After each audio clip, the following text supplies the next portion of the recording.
There's something timeless about slicing open a ripe watermelon on a hot day, the crack of the rind, the burst of sweetness, the deep red flesh that feels like summer itself. But behind that simple pleasure is a journey that farmers and gardeners have refined over centuries, blending tradition with smart techniques to grow fruits that are bigger, sweeter, and more reliable than ever. If you've ever wanted to grow your own watermelons and actually succeed, this is where that journey begins. Stay with me, because by the end of this guide, you'll understand exactly how to take a tiny seed and turn it into a harvest you'll be proud of. And if you enjoy learning practical, real-world gardening like this, don't forget to like, share, drop a comment, and subscribe to Evergreen Patch so you never miss out on guides that actually make a difference in your garden. The first step to successful watermelon gardening starts beneath your feet in the soil. Watermelons demand warmth, drainage, and nutrients, so the ground has to be prepared with care. Loose sandy loam soil works best because it allows roots to expand freely while preventing water from sitting around them. Before planting, the soil should be turned deeply and enriched with compost or well-rotted manure. This not only feeds the plants but improves the soil structure over time.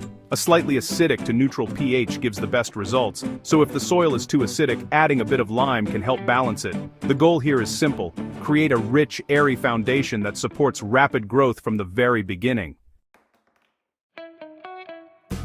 Once the soil is ready, planting becomes the next critical step. Watermelon seeds need warmth to germinate, so timing matters. Planting should only begin when the soil has warmed sufficiently, otherwise seeds may rot instead of sprouting. Seeds can be planted directly into the ground or started in trays for an earlier start, then transplanted carefully to avoid disturbing the roots. Spacing is essential because watermelon vines spread aggressively. Giving each plant enough room ensures better airflow and reduces disease problems later. When planted correctly, seedlings emerge strong and begin their steady climb toward maturity. Watering is where many gardeners go wrong, either by overdoing it or not providing enough at the right time.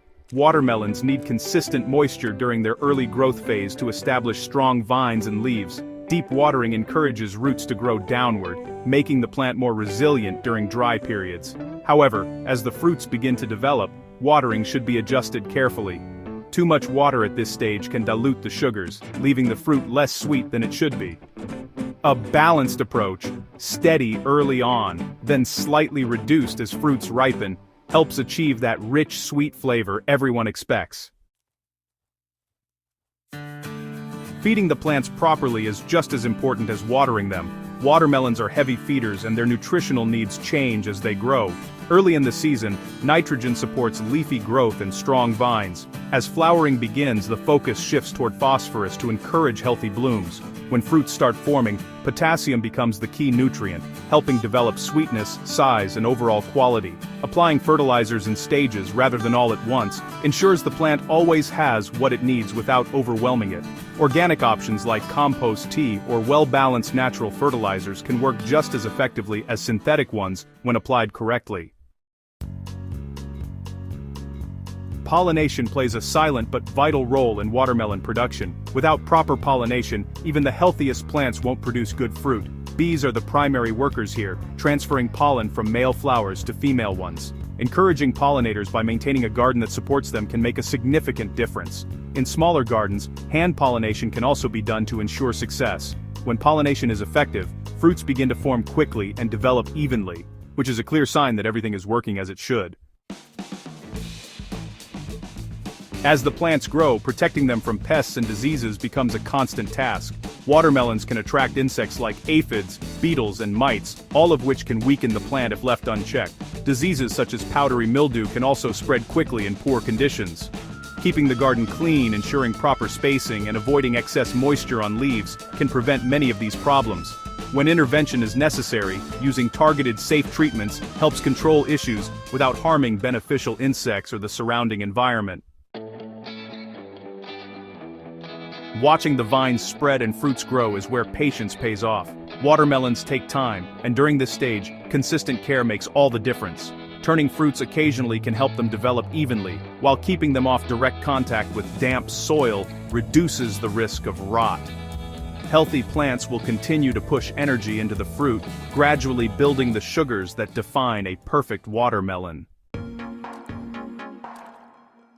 Harvesting is the final and most rewarding step, but timing is everything. Unlike some fruits, watermelons do not ripen after being picked, so they must be harvested at the right moment. A creamy yellow spot on the underside, a drying tendril near the fruit, and a dull skin texture are all reliable signs of ripeness. When these signs align, the fruit is ready.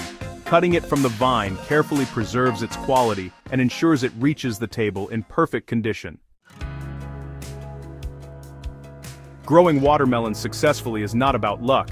It's about understanding each stage and responding to what the plant needs at the right time. From preparing the soil to picking the final fruit, every step contributes to the result. And when done right, the reward is not just a harvest, but a deeper connection to the process itself. If you found this guide helpful and want more practical, no-nonsense gardening content, make sure to subscribe to Evergreen Patch, share this video with fellow growers, and leave a comment with your own experiences or questions.